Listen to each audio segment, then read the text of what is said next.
Hello प्यारे विद्यार्थियों।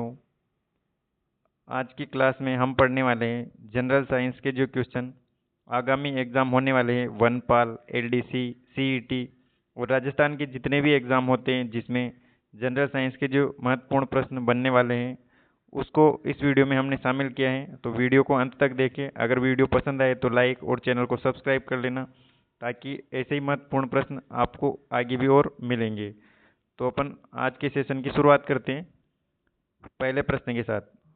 तो पहला प्रश्न है, धातुओं और अधातुओं के भौतिक व रासायनिक गुणों के संदर्भ में निम्नलिखित कथनों पर विचार कीजिए। तो ए दे रखा है, धातुओं सामान्य ऊष्मा और विद्युत की सुचालक होती है जबकि अधातुएं कुचालक, ग्रेफाइट को छोड़कर। तो ये कथन क्या होगा? बिल्कुल सही हो जाएगा क्योंकि सभी धातुएं हैं वो विद्युत की और ऊष्मा की सुचालक होती है और कुचालक जो अधातुएं हैं वो कुचालक होती है, लेकिन ग्रेफाइट है वो सुचालक होती है। दूसरा कथन है, अधातु ऑक्साइडों की प्रकृति सामान्यतः अम्लीय होती है जबकि धातुओं के जो ऑक्साइड हैं वो क्षारीय होते हैं। ये कथन भी बिल्कुल सही हो जाएगा। तीसरा है, सोडियम और पोटेशियम ऐसी धातुएं हैं जिन्हें चाकू से आसानी से काटा जा सकता है। तो ये कथन भी बिल्कुल सही है कि सोडियम और पोटेशियम है वो चाकू से आसानी से काटी जा सकती है। अगला है डी, ब्रोमीन एक ऐसी धातु है जो कमरे के ताप पर भी द्रव अवस्था में पाई जाती है। तो ये कथन भी बिल्कुल सही हो जाएगा, ऑप्शन डी भी। यानी कि जो चारों कथन दे रखे हैं वो सही है। तो इसका जो ऑप्शन डी है, ए, बी और सी, डी सभी सही है, सही कथन पूछा है। तो ऑप्शन डी इसका सही आंसर हो जाएगा। बढ़ते हैं अपन अगले प्रश्न की तरफ। दोस्तों ये क्वेश्चन काफ़ी ज़्यादा महत्वपूर्ण है। आपके जितने भी एग्ज़ाम आने वाले हैं राजस्थान में उनमें जो जनरल साइंस के प्रश्न पूछे जाते हैं। तो देखते हैं अपन अगले प्रश्न को। दैनिक जीवन में प्रयुक्त होने वाले महत्वपूर्ण यौगिकों और उनके रासायनिक सूत्रों का सही मिलान करने वाले कथनों को चुनें। तो देखो, ए दे रखा है, विरंजक चूर्ण का सूत्र क्या होता है, मतलब CaOCl2 क्या विरंजक चूर्ण होता है? तो बिल्कुल सही है ये। CaOCl2 विरंजक चूर्ण का सूत्र होता है। दूसरा देखो, बेकिंग सोडा यानी कि खाने का सोडा बोलते हैं, उसका रासायनिक सूत्र NaHCO3 होता है। ये कथन भी बिल्कुल सही है। तीसरा है धावन सोडा जिसको वॉशिंग सोडा के नाम से भी जाना जाता है, रासायनिक सूत्र दे रखा है Na2CO3 10H2O, बिल्कुल सही है। चौथा है प्लास्टर ऑफ पेरिस का रासायनिक सूत्र CaSO4 2H2O है। ये दोस्तों गलत हो जाएगा क्योंकि प्लास्टर ऑफ पेरिस का जो सूत्र होता है वो CaSO4 हाफ H2O होता है, ना कि 2H2O। तो चौथा वाला जो डी जो है कथन गलत हो जाएगा। तो इसमें ऑप्शन ए यानी कि ए, बी और सी केवल तीनों सही हो जाएंगे। ये क्वेश्चन दोस्तों बहुत ज़्यादा इंपॉर्टेंट है सभी, तो वीडियो को अंत तक देखें और अगर वीडियो पसंद आए तो लाइक और चैनल को सब्सक्राइब कर लेना। तीसरा क्वेश्चन है, धातुओं के संचारण और बचाव के उपायों के संबंध में कौन सा कथन सत्य है? तो देखते हैं, कथन दे रखा है ए, लोहे पर जंग लगने के लिए वायु यानी कि ऑक्सीजन और नमी यानी कि जल दोनों आवश्यक है। बिल्कुल, जंग लगने के लिए ऑक्सीजन और नमी की आवश्यकता होती है। बी है, गैल्वेनीकरण यानी कि यशद लेपन में लोहे पर जिंक की परत यानी जस्ती की परत चढ़ाई जाती है। तो ये भी बिल्कुल सही कथन है। तीसरा है, स्टेनलेस स्टील लोहे, निकल और क्रोमियम की मिश्र धातु हैं। तो ये कथन भी बिल्कुल क्या होगा? सही हो जाएगा। ऑप्शन डी है, कथन डी है, तांबे पर हरे रंग की परत जमना उसके संचारण का उदाहरण है। क्या ये कथन सही है क्या? तो दोस्तों ये कथन भी बिल्कुल सही हो जाएगा। यानी कि चारों जो कथन दे रखे हैं वो सही है। तो इसका जो ऑप्शन देखो, ऑप्शन सी, ए बी और सी डी यानी कि सभी सही ऑप्शन हो जाएंगे। बढ़ते हैं अपन अगले प्रश्न की तरफ। मिल्क ऑफ मैग्नीशिया के संदर्भ में निम्नलिखित कथनों पर विचार कीजिए। तो कथन ए है, इसका रासायनिक नाम मैग्नीशियम हाइड्रोक्साइड यानी MgOH का होल ट्वाइस। क्या यही होता है क्या? तो यही होता है, बिल्कुल सही है ये। दूसरा देखो, इसका उपयोग पेट में अम्लता को कम करने हेतु एंटासिड के रूप में किया जाता है क्या? तो ये बिल्कुल, ये भी जो पेट में जो अम्लता बढ़ जाती है उसके लिए एंटासिड के रूप में मिल्क ऑफ मैग्नीशिया का उपयोग किया जाता है। ऑप्शन सी देखो, यह एक प्रबल क्षार है जिसका pH 14 होता है। तो ये कथन दोस्तों क्या होगा? ये गलत हो जाएगा, क्योंकि अम्ल आपको एक तो इसे ऐसे पता चल जाना चाहिए कि प्रबल क्षार बोल रहे हैं और pH 7 बता रहे हैं, और ऊपर अपन ने पढ़ा है कि ये एक मिनट, ये पहला वाला सही हो जाएगा, दूसरा वाला। और सी जो है एक प्रबल क्षार है, इसका pH 14 होता है, तो ये कथन गलत हो जाएगा। डी ऑप्शन है वो, यह जल में घुलकर दूध जैसा दिखाई देता है। तो ये दूधिया रंग यानी देता है, तो ये दूध के जैसा दिखाई देता है। तो ए बी और डी, ए बी डी कहाँ पर है? ए बी और डी ऑप्शन ए में है, तो ऑप्शन ए इसका सही आंसर हो जाएगा। सी इसका गलत हो जाएगा, क्योंकि यह प्रबल क्षार है जिसका pH 14 होता है। ये गलत कथन है दोस्तों। बढ़ते हैं अपन अगले प्रश्न की तरफ। देखो, मिश्र धातुओं के संगठन के संदर्भ में निम्नलिखित कथनों में से कौन से सही हैं? तो इसमें से सही कथन कौन से?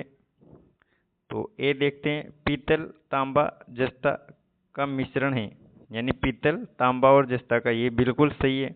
आपको ट्रिक भी पता होगा, पिताजी के नाम से इसे याद रखा जाता है, तो ये बिल्कुल सही हो जाएगा। कांसा, तांबा और टिन की मिश्र धातुएं हैं, तो ये भी बिल्कुल सही हो जाएगा। अगला है, अमलगम वह मिश्र धातु है जिसमें एक धातु पारा होती है। तो बिल्कुल सही है, अमलगम में एक धातु पारा भी होती है। चौथा, सोल्डर सीसा और टिन की मिश्र धातु है जिसका गलनांक बहुत उच्च होता है। तो ये वाला जो कथन है वो गलत हो जाएगा। तो ऑप्शन ए बी और सी यानी कि ऑप्शन ए बी सी पहले वाले में नहीं है। देखो, इसमें बी सी डी है, इसमें चारों हैं, यानी कि ऑप्शन ए बी सी केवल सही है। तो इसका सही आंसर क्या हो जाएगा? A B C. चौथा वाला गलत हो जाएगा। बढ़ते हैं अपन अगले प्रश्न की तरफ। एक्वारेजिया यानी अम्लराज या राजअम्ल के गुणों के बारे में सही कथन क्या है? तो कथन ए है, यह सांद्र हाइड्रोक्लोरिक अम्ल HCl और सांद्र नाइट्रिक अम्ल HNO3 का मिश्रण होता है। सही बात है। इसमें जो HCl और HNO3 का अनुपात 3:1 होता है, ये भी सही है। ये याद रखना दोस्तों, HCl का होता है 3 और HNO3 1 होता है। आगे पीछे कर दिया तो वो थोड़ा चेंज हो जाएगा, तो उसको थोड़ा ध्यान रखना है। वैसे देता नहीं है, लेकिन कभी दे दे तो उसको भी ध्यान रखना है। सी दे रखा है, ये स्वर्ण और प्लेटिनम जैसी उत्कृष्ट धातुओं को घोलने में सक्षम हैं। ये भी सही बात है। डी है, यह एक प्रबल संक्षारक द्रव है। ये भी सही है। तो 6 में ये भी सही हो जाएगा, यानी चारों कथन क्या होंगे? सही हो जाएंगे, यानी ए बी सी और डी। तो यानी इसमें तीनों दे रखे हैं, इसमें 3 है, इसमें 3 है, यानी चौथे वाले डी में सब सही है, तो सभी सही हो जाएंगे। बढ़ते हैं अपन अगले प्रश्न की तरफ। सामान्य जीवन में प्रयुक्त लवणों के प्रयोग के संबंध में सही कथन का चयन करें। तो साधारण नमक का उपयोग मांस और मछली के परिरक्षण में किया जाता है क्या? तो ये जो साधारण नमक का उपयोग मांस और मछली के परिरक्षण में किया जाता है, ये बात बिल्कुल सही है। फिटकरी का उपयोग जल के शुद्धिकरण के लिए किया जाता है। यह आपको पता होगा कि जो शुद्धिकरण के लिए फिटकरी का उपयोग किया जाता है, किसके? जल के शुद्धिकरण के लिए। सिल्वर आयोडाइड का उपयोग कृत्रिम वर्षा कराने में किया जाता है? बिल्कुल सही है ये। डी, सिल्वर ब्रोमाइड का उपयोग फोटोग्राफी में किया जाता है। ये कथन भी बिल्कुल सही हो जाएगा। देखो क्वेश्चन पहले कैसे पूछते थे दोस्तों कि कृत्रिम वर्षा कराने में कौन से आयोडाइड का उपयोग किया जाता है, तो ये क्वेश्चन आता था ऐसे, तो सिल्वर आयोडाइड। दूसरे क्वेश्चन ऐसे पूछते थे कि फोटोग्राफी में कौन सा ब्रोमाइड, तो सिल्वर ब्रोमाइड का यूज होता है। शुद्धिकरण के लिए तो फिटकरी, मांस मछली के परिरक्षण के लिए तो साधारण नमक। पहले ऐसे क्वेश्चन पूछते थे, लेकिन अब यही क्वेश्चन के कथन के रूप में देने लग गए। तो अपने को क्वेश्चन वही आते हैं, बस थोड़ा सा फॉर्मेट चेंज हुआ है, तो उसको घबराना नहीं है, आसानी से वही क्वेश्चन आते हैं, बस थोड़ा सा चेंज हो गया पैटर्न, कथन के रूप में पूछने लग गए डायरेक्ट न पूछ के। तो इसमें चारों कथन है वो बिल्कुल सही हो जाएंगे। तो डी इसका बिल्कुल सही आंसर हो जाएगा। बढ़ते हैं अपन अगले प्रश्न की तरफ। धातुओं की क्रियाशीलता श्रेणी के संदर्भ में कौन से कथन सत्य हैं? तो ए देखो, पोटेशियम और सोडियम सबसे अधिक क्रियाशील धातुएं हैं, तो बिल्कुल सही है, सबसे जो क्रियाशील धातुएं हैं। दूसरा है सोना चांदी सबसे कम क्रियाशील धातुएं हैं। क्या ये सही बात है क्या? ये भी सही बात है। अधिक क्रियाशील धातुएं अपने कम क्रियाशील धातुओं को उसके लवण के विलयन से विस्थापित कर देती हैं। ये वाला भी सही हो जाएगा। ऑप्शन डी है हाइड्रोजन के ऊपर स्थित धातु में अम्लों से क्रिया कर ऑक्सीजन गैस मुक्त करती है। तो ये वाला जो है वो डी ऑप्शन इसका गलत हो जाएगा। तो इसमें ए, बी और सी यानी तीनों सही हो जाएंगे। ऑप्शन ए, बी और सी तीनों क्या हो जाएंगे? सही हो जाएंगे।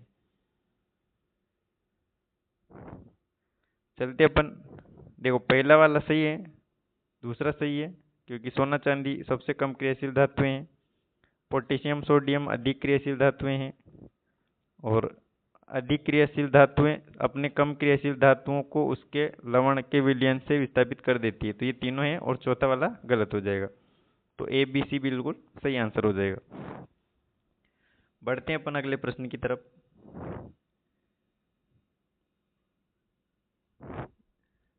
अधातुएं के विशिष्ट उपयोग के बारे में निम्नलिखित कथनों पर क्या करना है? विचार करना है। देखो, और कथन ए है आयोडीन का उपयोग टिंचर आयोडीन के रूप में एंटीसेप्टिक की तरह किया जाता है। यह कथन बिल्कुल सही हो जाएगा।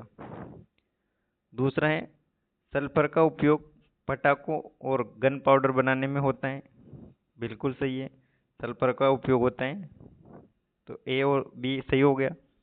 सी है लाल फास्फोरस, यानी कि जो फास्फोरस है वो लाल प्रकार का है, का उपयोग दियासलाई यानी कि माचिस उद्योग में किया जाता है। तो ये आपको पता होगा, ये बिल्कुल सही बात है।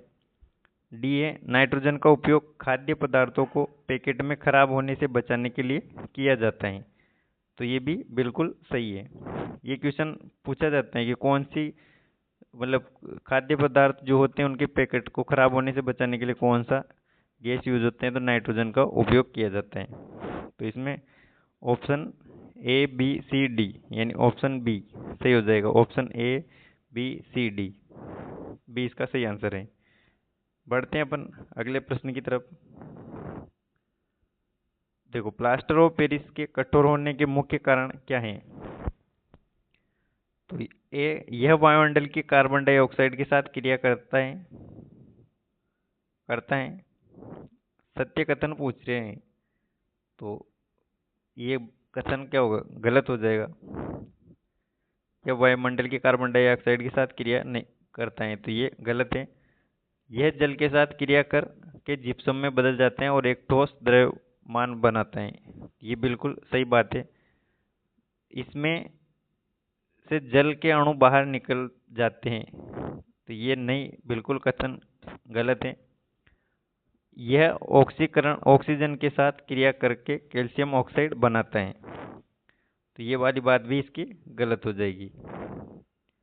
तो यानी पहला वाला रॉन्ग है, दूसरा वाला सही है, तीसरा वाला गलत है, चौथा वाला भी यानी कि डी भी गलत हो जाएगा। तो इसका जो सही आंसर क्या होगा, केवल जो बी है वो इसका सही आंसर हो जाएगा। केवल कथन बी है वो सत्य है, बाकी गलत है। और अगर दोस्तों आपको किसी भी क्वेश्चन में डाउट लगे तो आप मुझे कमेंट करके बता सकते हो। अगर हो सके मेरे से भी थोड़ी भूल हो जाए किसी क्वेश्चन में पढ़ने में, तो आप कमेंट करके उसको बता सकते हो। बढ़ते हैं अपन अगले प्रश्न की तरफ। देखो, कार्बन के अपरूपों के संदर्भ में निम्नलिखित कथनों पर विचार करना है। तो ए देखो, हीरा प्रकृति का सबसे कठोर पदार्थ है और विद्युत का कुचालक होता है। बिल्कुल सही बात है ये। देखो अगला बी, ग्रेफाइट की संरचना षटकोणीय परतों के रूप में होती है। ये चिकना और फिसलनशील होता है। यह भी सही है। फुलरीन C60 की आकृति एक फुटबॉल के समान होती है। तो ये वाला कथन क्या होगा दोस्तों, सही है बिल्कुल। डी देखो, हीरा उष्मा का सुचालक होता है जबकि ग्रेफाइट कुचालक होता है। ये वाला कथन गलत हो जाएगा क्योंकि इसने उल्टा दे दिया। हीरा कुचालक होता है जबकि ग्रेफाइट क्या होता है, सुचालक होता है। तो ए, बी और सी इसका केवल सही हो जाएगा। ये क्वेश्चन दोस्तों, ऐसा ही क्वेश्चन अभी हाल ही में जो लैब असिस्टेंट का एग्जाम हुआ उसमें पूछा गया था, सेम ऐसे ही। तो ऐसे क्वेश्चन ज़्यादा से ज़्यादा सोल्व करें।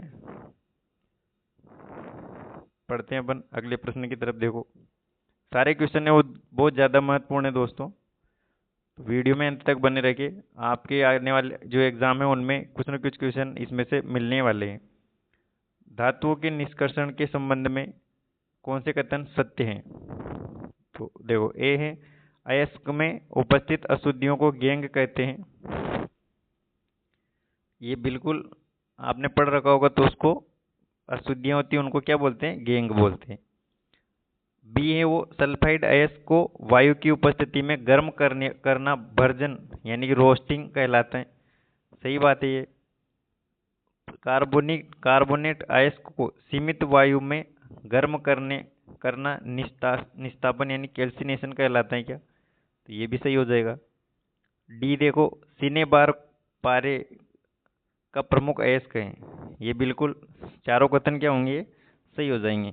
तो इसका जो ऑप्शन देखो, पहले वाले में नहीं है, दूसरे में भी नहीं है, तीसरे में नहीं है, चौथे वाले में चारों डी वो सही हो जाएंगे। दोस्तों आपने देखा होगा कि जितने एग्जाम के पैटर्न चेंज हो रहे हैं वो उसमें इसी तरह के क्वेश्चन ज़्यादा से ज़्यादा पूछे जा रहे हैं। अब तो ऐसे क्वेश्चनों की ज़्यादा प्रैक्टिस करनी है। सामान्य जीवन में प्रयुक्त रसायन के संदर्भ में सही कथन चुनें। तो एक तरफ देखो, नीला तोता, कॉपर सल्फेट, चूने का पत्थर, कैल्शियम कार्बोनेट, बिना बुझा चूना, कैल्शियम ऑक्साइड, बुझा हुआ चूना, कैल्शियम हाइड्रोक्साइड। नीचे दिए गए विकल्पों में से सत्य कथन को चुनना है। और क्या पूछ रहे हैं, सामान्य जीवन में प्रयुक्त रसायनों के संदर्भ में सही मिलान। तो इसमें से सही कौन सा मिलान किया हुआ है? तो क्या नीला तोता का सूत्र जो कॉपर सल्फेट को बोलते हैं क्या? बिल्कुल सही बात है। चूने का पत्थर कैल्शियम कार्बोनेट, बिल्कुल सही है। बिना बुझा चूना है वो कैल्शियम ऑक्साइड को बोलते हैं, और बुझा हुआ चूना कैल्शियम हाइड्रोक्साइड, यानी ऑप्शन डी। यानी इसमें देखो ऑप्शन 13 में यानी कि चारों सही मिलान हो रहे हैं। तो ए, बी और सी, डी यानी चारों सही हो जाएंगे। बढ़ते हैं अपन नेक्स्ट प्रश्न की तरफ।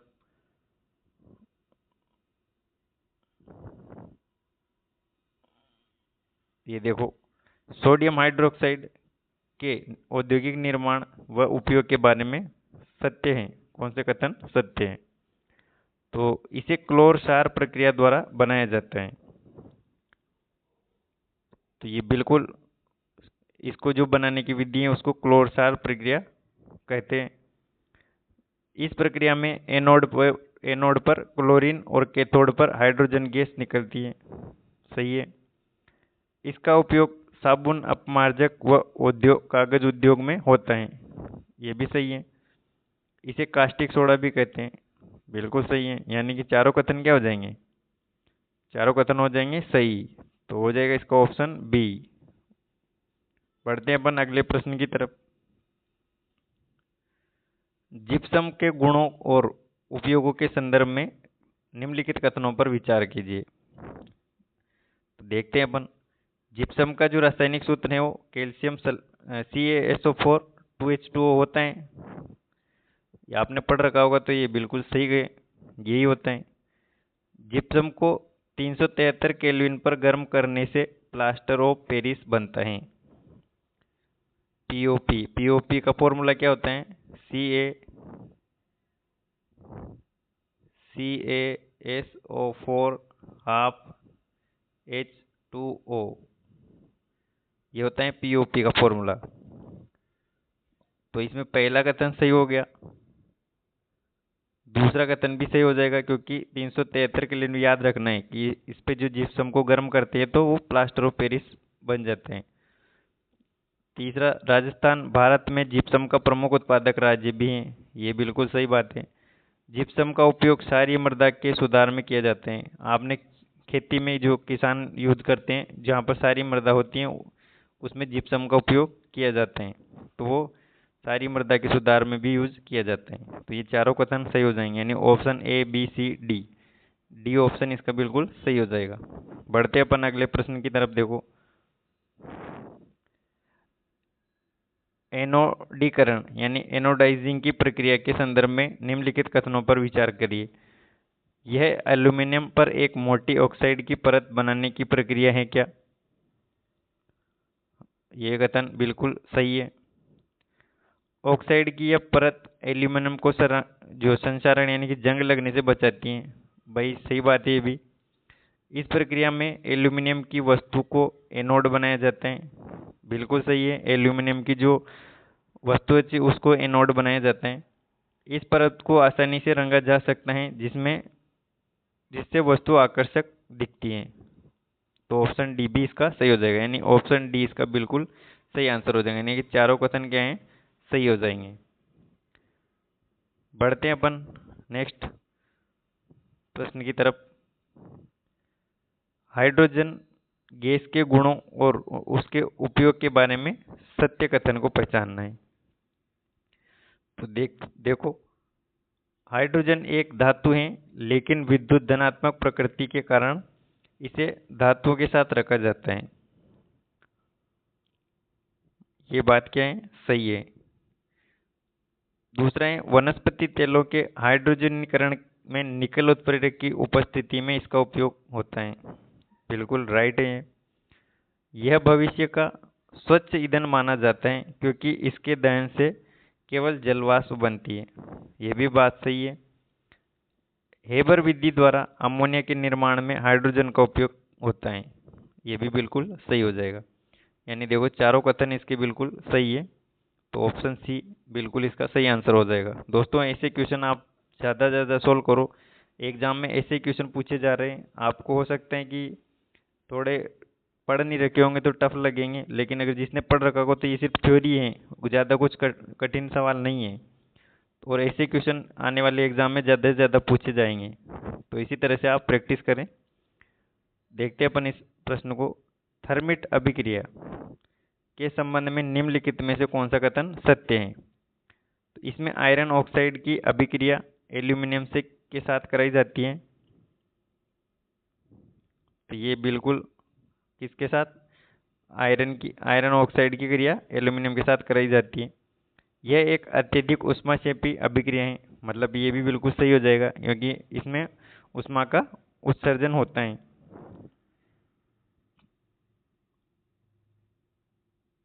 तीसरा है, इससे प्राप्त लोहा गलित अवस्था में प्राप्त होते हैं। बिल्कुल सही है।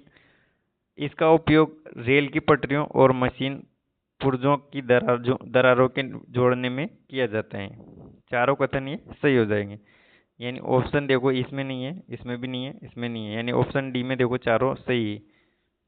तो ये इसका सही आंसर हो जाएगा। बढ़ते हैं अपन अगले प्रश्न की तरफ। 19वां प्रश्न।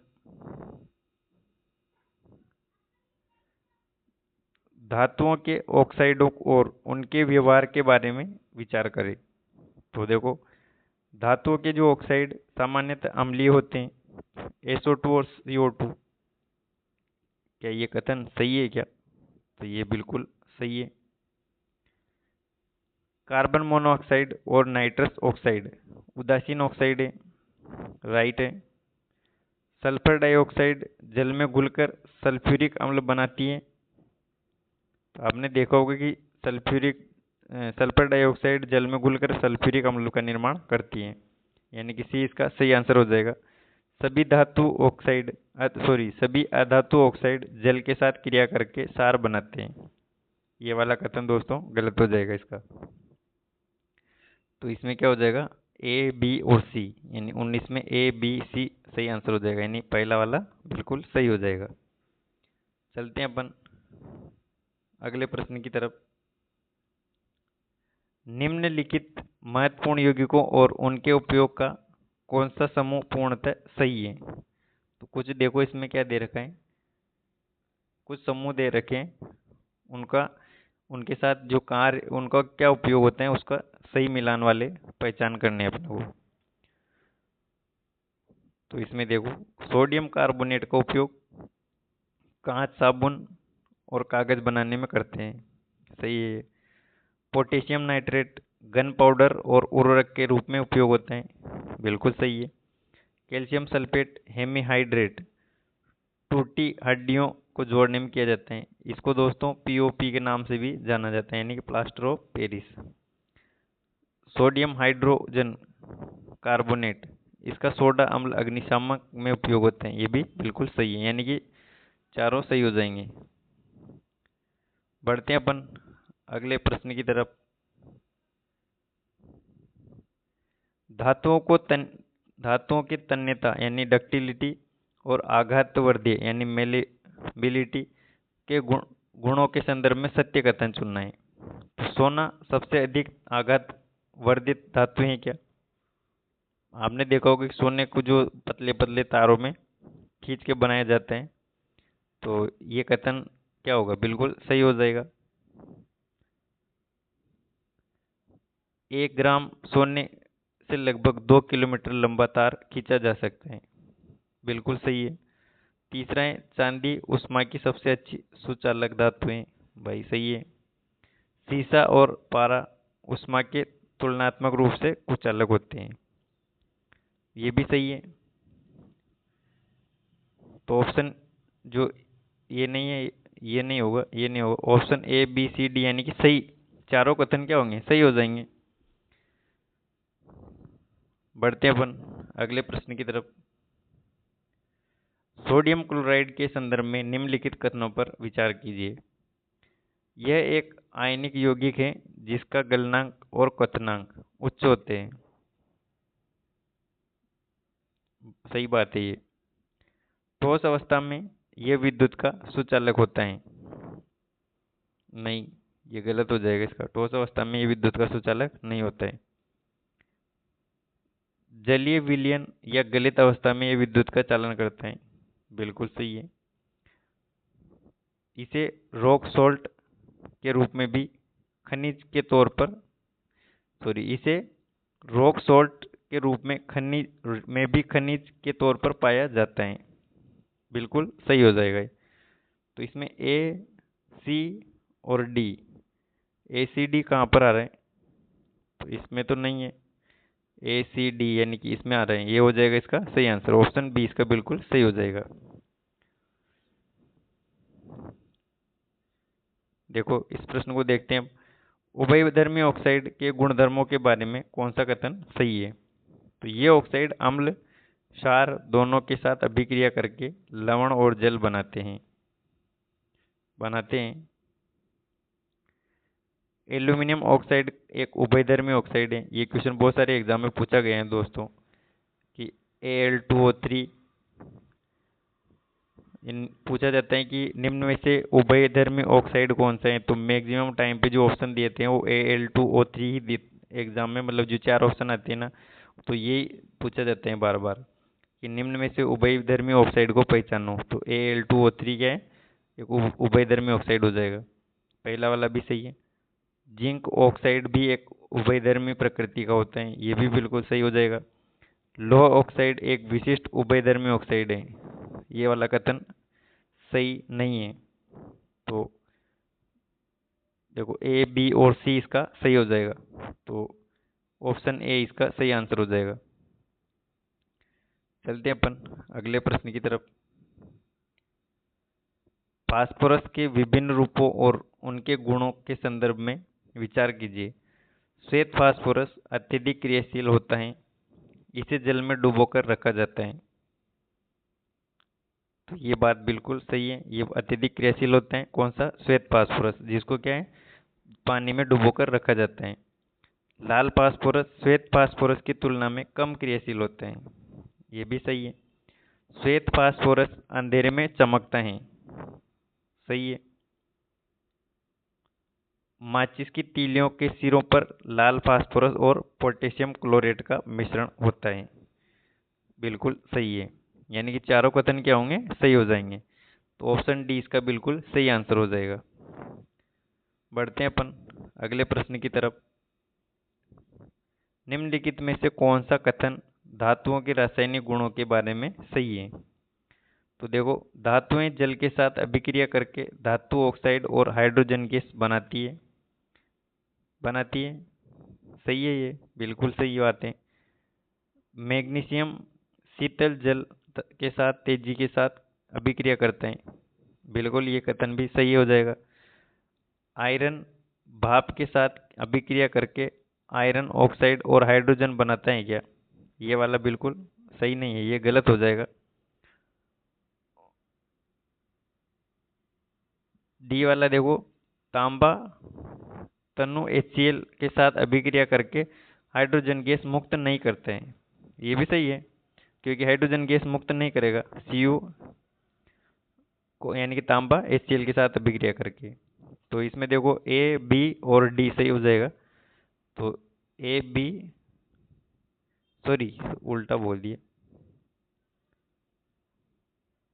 इसमें देखो पहला वाला सही होगा, दूसरा वाला गलत हो जाएगा दोस्तों।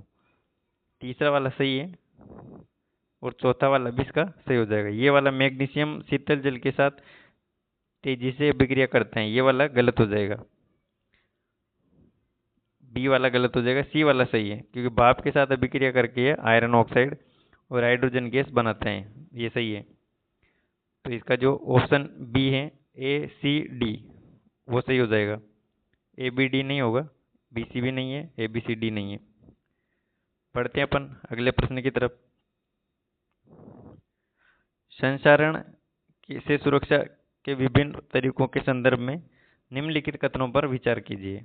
तो क्रोमियम लेप साइकिल द्वारा साइकिल के हैंडल और रिम को जंग से बचाया जाता है, तो ये भी बात सही है। जंग लगने से बचाने के लिए साइकिल के हैंडल और रिम को जंग से बचाने के लिए क्रोमियम लेप यानी क्रोम प्लेटिंग किया जाता है, यानी क्रोमियम का लेप कर देते हैं। मिश्र धातु द्वारा लोहे के गुण को बदलकर उसे जंगरोधी बनाया जाता है, राइट। ग्रीस या तेल लगाकर लोहे को सतह को वायु और नमी के संपर्क में काटा जाता है। ऑप्शन सी बिल्कुल सही है इसका भी। चौथा देखो, यसद लेपन यानी गैल्वेनाइजेशन में लोहे पर टिन की परत चढ़ाई जाती है। टिन की नहीं चढ़ाई जाती है, जिंक की चढ़ाई जाती है, तो ये गलत हो जाएगा, यानी ऑप्शन डी इसका गलत हो जाएगा, यानी ए, बी, सी इसका सही आंसर हो जाएगा। देखते हैं अपन अगले प्रश्न को। पोटेशियम और सोडियम धातुओं के भंडारण और व्यवहार के बारे में कौन से कथन सही है? सही कथनों की पहचान करनी है। ये धातुएं इतनी क्रियाशील होती हैं कि खुले में रखने पर आग पकड़ लेती हैं। आपने देखा होगा सोडियम और पोटेशियम को खुले में नहीं रखते, क्योंकि ये खुले में रखोगे तो आग पकड़ लेगी, ये बात बिल्कुल सही है। इन्हें सुरक्षित रखने के लिए मिट्टी के तेल में डुबो कर रखा जाता है। तो इनको किस में रखते हैं? तो केरोसिन होता है उसमें रखा जाता है। ये जल के साथ अत्यधिक तीव्र अभिक्रिया करके हाइड्रोजन गैस उत्पन्न करती है, ये बात भी बिल्कुल सही है। इनकी जल के साथ अभिक्रिया इतनी ऊष्माक्षेपी होती है कि निकलने वाली हाइड्रोजन तुरंत जलने लगती है। इसीलिए इसको क्या करते हैं, खुले में नहीं रखते हैं। तो इसके जो चारों ऑप्शन है वो दोस्तों ऑप्शन डी, इसका जो ए बी सी डी वो सभी सही हो जाएंगे। ये क्वेश्चन मोस्ट इम्पोर्टेंट है दोस्तों। क्वेश्चन सभी इम्पोर्टेंट है, लेकिन कुछ कुछ क्वेश्चन आप भी देखोगे तो आपको पता चल जाएगा कि कौन से क्वेश्चन एग्जाम में इनमें से पूछे भी गए हैं और पूछे जा सकते हैं आने वाले एग्जाम में। देखो इस प्रश्न को देखते हैं अपन। कार्बन डाइऑक्साइड के गुणों और उपयोग के संदर्भ में सत्य कथन की पहचान करनी है। यह एक रंगहीन गंधहीन गैस जो जल में अल्प विलय है। ये भी सही बात है। बी, ठोस कार्बन डाइऑक्साइड को शुष्क बर्फ कहा जाता है। ठोस CO2 को शुष्क बर्फ के नाम से भी जाना जाता है। इसका उपयोग शीतल पेय में उच्च दाब पर विलय करके किया जाता है। यानी जो आपने सॉफ्ट ड्रिंक जो होते हैं उसमें भी जो ठोस कार्बन डाइऑक्साइड है उसका उच्च दाब पर विलय करके इसका उपयोग किया जाता है। प्रकाश संश्लेषण की प्रक्रिया में CO2 का उपयोग होता है, ये तो आपको बिल्कुल पता ही होगा। तो ये चारों कथन क्या हो जाएंगे, सही हो जाएंगे। ऑप्शन डी इसका बिल्कुल सही आंसर हो जाएगा। बढ़ते हैं अपन अगले प्रश्न की तरफ। कैल्शियम और उसके यौगिकों के बारे में निम्न में से कौन से कथन सही है। तो देखो, कैल्शियम धातु जल के साथ अभिक्रिया करने पर तैरने लगती है, क्योंकि हाइड्रोजन गैस के जो बुलबुले उसकी तरह व्यवहार कैल्शियम धातु जल के साथ अभिक्रिया करने पर तैरने लगती है, क्योंकि हाइड्रोजन गैस के जो बुलबुले उसकी सतह पर चिपक जाते हैं। राइट है ये ऑप्शन ए। कैल्शियम सल्फेट अर्धहाइड्रेट को प्लास्टर ऑफ पेरिस कहते हैं। पहले मैंने बताया था अभी, CaSO4 इसको बोलते हैं POP। जिप्सम का उपयोग सीमेंट की जमने की जो दर है उसको धीमा करने के लिए किया जाता है। बिल्कुल सही है। जिप्सम का उपयोग मैंने पहले ही बताया था, जहाँ पर किसान भी यूज करते हैं, सारी मृदा होती हैं उसके सुधार के लिए। चूने के पानी में CO2 गैस प्रवाहित करने पर दूधिया हो जाता है। ये भी बिल्कुल सही है। तो यानी चारों कथन क्या होंगे, सही हो जाएंगे। दोस्तों मैं फिर बोल रहा हूँ, ऐसे क्वेश्चन ज़्यादा से ज़्यादा प्रैक्टिस करें, क्योंकि ऐसे क्वेश्चन आपको आगामी जो एग्ज़ाम है आपको उनमें देखने को मिलेंगे। और आपके जो LDC CET और भी जो एग्ज़ाम होने वाले हैं, जैसे LDC का हो गया, अभी वनपाल का होने वाला है, तो उन सब के लिए जो ये क्वेश्चन है काफ़ी ज़्यादा महत्वपूर्ण है। तो ऐसे क्वेश्चन सोल्व करें, वीडियो को अंत तक देखें। आपको इनमें से बहुत सारे क्वेश्चन कथन कारण वाले भी मिल सकते हैं, या डायरेक्ट वाले पूछेंगे तो डायरेक्ट वाले भी मिल सकते हैं। बढ़ते हैं अपन। इस क्वेश्चन का सही आंसर हो गया डी, यानी कि चारों कथन क्या सही हो जाएंगे। बढ़ते हैं अपन अगले प्रश्न की तरफ। निम्नलिखित में से कौन सा कथन अधातुओं की रासायनिक प्रकृति को सही रूप से दर्शाते हैं। तो अधातुएं सामान्यतः ऋणात्मक आयन बनाती है, क्योंकि ये इलेक्ट्रॉन ग्रहण करती है। क्या ये सही बात है क्या। तो ये बात सही है बिल्कुल, क्योंकि अधातुएं सामान्यतः क्या होती है, ऋणात्मक आयन बनाती है, क्योंकि वे इलेक्ट्रॉन को क्या करती है, ग्रहण करती है। अधातुएं तनु अम्ल के साथ अभिक्रिया करके हाइड्रोजन गैस विस्थापित नहीं करती। ये बात भी बिल्कुल सही हो जाएगी। क्लोरीन एक शक्तिशाली ऑक्सीकारक अधातु है। सही बात है, सबसे जो शक्तिशाली ऑक्सीकारक क्या होगा, तो क्लोरीन। डी ऑप्शन देखो, हीरा और ग्रेफाइट विद्युत के समान रूप से सुचालक होते हैं। ये कथन क्या होगा, गलत हो जाएगा, क्योंकि हीरा और ग्रेफाइट, हीरा तो कुछ अलग होते हैं, तो दोनों समान रूप से कैसे सुचालक हो जाएंगे। तो इसमें देखो ऑप्शन ABC, यानी ABC इसके सही हो जाएगा। चलते अपन अगले प्रश्न की तरफ। आयनिक यौगिकों के अभिलक्षणों के संदर्भ में निम्नलिखित कथनों पर विचार कीजिए। ये इलेक्ट्रॉन के स्थानांतरण द्वारा बनते हैं और इनमें मजबूत स्थिर विद्युत बल होता है। बिल्कुल राइट आंसर। ये मतलब जो कथन सही है, क्योंकि इलेक्ट्रॉन के जो स्थानांतरण से उनमें जो मजबूत जो विद्युत स्थिर विद्युत बल है वो होता है। इनका गलनांक और क्वथनांक बहुत उच्च होते हैं, ये भी बहुत सही कथन है। ये सामान्यतः जल में विलय होते हैं, परंतु केरोसिन और पेट्रोल जैसे विलायकों में अविलय होते हैं। राइट। ये ठोस अवस्था में भंगुर होते हैं और दाब डालने पर टुकड़ों में टूट जाते हैं। बिल्कुल सही बात हो जाएगी ये। तो इसका जो सही आंसर क्या हो जाएगा, ऑप्शन डी इसका बिल्कुल सही आंसर हो जाएगा, क्योंकि चारों कथन क्या है, सही है। फिर भी अगर किसी क्वेश्चन में आपको डाउट लगे दोस्तों, तो मैं बोल रहा हूँ कमेंट कर सकते हो, और किसी क्वेश्चन के बारे में जो भी पूछ सकते हो आप कि इसका आंसर क्या है या ऐसा क्यों हुआ, तो मैं आपको कमेंट में बता दूंगा सब।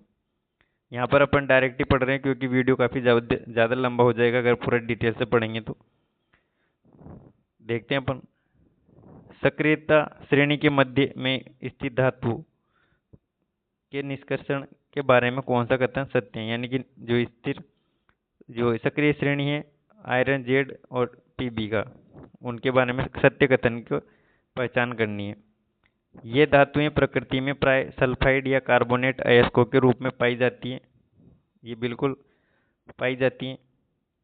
सल्फाइड अयस्कों को भर्जन यानी रोस्टिंग द्वारा ऑक्साइड में बदला जाता है। बिल्कुल सही बात है। कार्बोनेट अयस्कों को निस्तापन यानी कैल्सिनेशन द्वारा ऑक्साइड में बदला जाता है। ये बात भी सही है। धातु ऑक्साइडों से शुद्ध धातु प्राप्त करने के लिए कार्बन जैसे अपचायक का उपयोग किया जाता है। तो चारों कथन क्या होंगे, सही हो जाएंगे। डी इसका बिल्कुल सही आंसर हो जाएगा। अगला प्रश्न, सोडियम कार्बोनेट यानी जो धावन सोडा है के औद्योगिक उपयोग के संदर्भ में सत्य कथनों का चयन करना है। इसका उपयोग जल की स्थायी कठोरता को दूर करने के लिए किया जाता है। बिल्कुल सही बात है ये। इसका उपयोग बोरेक्स जैसे सोडियम यौगिकों के उत्पादन में भी होता है क्या, बिल्कुल सही। और इसका निर्माण सोलवे विधि द्वारा तैयार किया जाता है, तो ये बात भी सही है। यह एक क्रिस्टलीय ठोस है। इसमें 10 अणु क्रिस्टलन का जल होता है। बिल्कुल सही बात है। ये क्वेश्चन दोस्तों पूछा जाता है बार बार कि सोडियम कार्बोनेट जो धावन सोडा होता है उसमें जो जल के अणु कितने होते हैं, तो 10 होते हैं। तो इसके बारे में आप कमेंट करना, इसका फॉर्मूला क्या होता है। तो इसके जो चारों ऑप्शन क्या होंगे, बिल्कुल सही हो जाएंगे। अगला प्रश्न है, उत्कृष्ट धातुओं के संदर्भ में निम्नलिखित कथनों पर विचार करना है। सोना और प्लेटिनम मुक्त अवस्था में पाए जाते हैं क्योंकि इनकी क्रियाशीलता अत्यंत कम होती है। ये बात आपको पता ही होगा कि ये विद्युत का क्या है ना, कुछ मतलब सुचालक है नहीं, तो ये क्रियाशील कम होंगे। तो ऑप्शन है इसका क्या होगा, सही हो जाएगा। शुद्ध सोना होता है वो 24 कैरेट का होता है जो बहुत नरम होता है। बिल्कुल सही बात है। आभूषण बनाने के लिए सोने में अक्सर तांबा या चांदी मिलाई जाती है। राइट। भारत में आभूषणों के लिए 22 कैरेट का सोने का उपयोग किया जाता है। ये क्वेश्चन दोस्तों वेरी वेरी इम्पोर्टेंट है, क्योंकि इसी प्रकार का क्वेश्चन हाल ही में जो एग्जाम हुआ है लेब असिस्टेंट का, उसमें पूछा गया है। जो 24 कैरेट का सोना और 22 कैरेट के सोने से संबंध में कथन और कारण वाला क्वेश्चन ऐसे पूछा गया था। तो ये क्वेश्चन दोस्तों वेरी वेरी इंपॉर्टेंट है। तो इसका ऑप्शन डी हो जाएगा, क्योंकि चारों कथन इसके सही हो जाएंगे। बढ़ते हैं अपन अगले प्रश्न की तरफ। देखो, क्रिस्टलन का जो जल के संदर्भ में कौन सा मिलान सही है। तो देखो, नीला तोता CuSO4 5H2 बिल्कुल सही है। जिप्सम होते हैं वो CaSO4 2H2O हो जाएगा। धावन सोडा है वो बिल्कुल सही है। और हरा कशिश ग्रीन विट्रोल FeSO4 7H2O यानी ABCD चारों बिल्कुल सही हो जाएंगे। बढ़ते हैं अपन अगले प्रश्न की तरफ। देखो, दो सूची दे रखी है, सूची 1 और सूची 2, उसको सुमेलित करना है। तो देखो, इसमें सोडियम को मिट्टी के तेल में रखा जाता है, अभी पहले पढ़ा था अपन ने, तो ए में 3 आ जाएगा। पारा क्या होता है, कमरे के ताप पर क्या होता है? द्रव। चांदी। चांदी क्या है? विद्युत का सर्वोत्तम सुचालक होते हैं। टंगस्टन होता है वो उच्च गलनांक के साथ बल्ब तंतु में उपयोग करते हैं। तो ए में 3, बी में 1, ए में 3, बी में 1, ए में 3, बी। पहले वाले में आगे देखो, ए में 3, बी में 1, सी में 2 और डी में 4। टंगस्टन का डी में 4 हो जाएगा। तो option a very very important. ऐसे क्वेश्चन पूछे जाएंगे दोस्तों आपको जो एग्जाम होने वाला है, जो वनपाल का हो, एलडीसी का हो, सीईटी का एग्जाम हो, या राजस्थान के जितने भी एग्जाम हैं जिसमें साइंस के क्वेश्चन पूछे जा रहे हैं। इस क्वेश्चन को देखते हैं फिर से। देखो, मिलान करने वाला क्वेश्चन है। क्लोरीन। क्लोरीन का उपयोग जल के शुद्धिकरण में किया जाता है। हाइड्रोजन का रॉकेट के ईंधन में। ग्रेफाइट का उपयोग स्नेहक के रूप में। नाइट्रोजन का उर्वरक के निर्माण में। देखो, ए में 2, बी में 1, सी में 4 और डी में 3। देखो, इसने डायरेक्ट ऐसे मिला के दे दिया इसमें दो। तो ऑप्शन ए बिल्कुल सही आंसर हो जाएगा।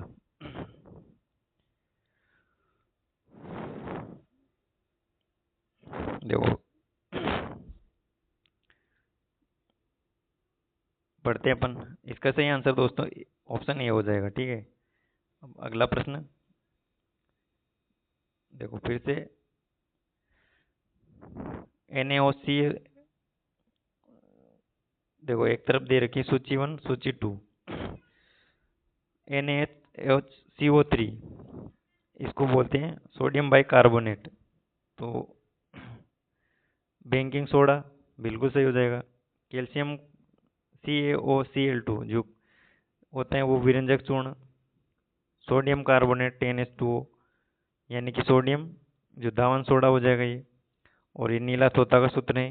इसमें देखो ऑप्शन ए में 2, बी में 3, सी में 4 और डी में 1 यानी ऑप्शन ए इसका बिल्कुल सही आंसर हो जाएगा। तो दोस्तों, आज की वीडियो में इतना ही।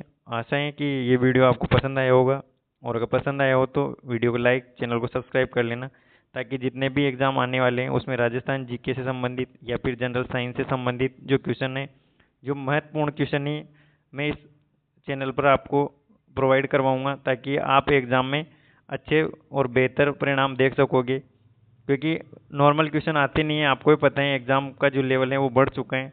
तो तैयारी ऐसे करेंगे कि आपका जो सिलेक्शन के पास में पहुंचे, या फिर आप ऐसी तैयारी करो कि जो एग्जाम में बैठोगे तो आपका कॉन्फिडेंस अलग ही लेवल का रहेगा। तो आज की वीडियो में इतना ही। अपने स्वास्थ्य का ध्यान रखिए और पढ़ते रहिए सांवलिया राज जीके के साथ। आज के लिए इतना ही। धन्यवाद।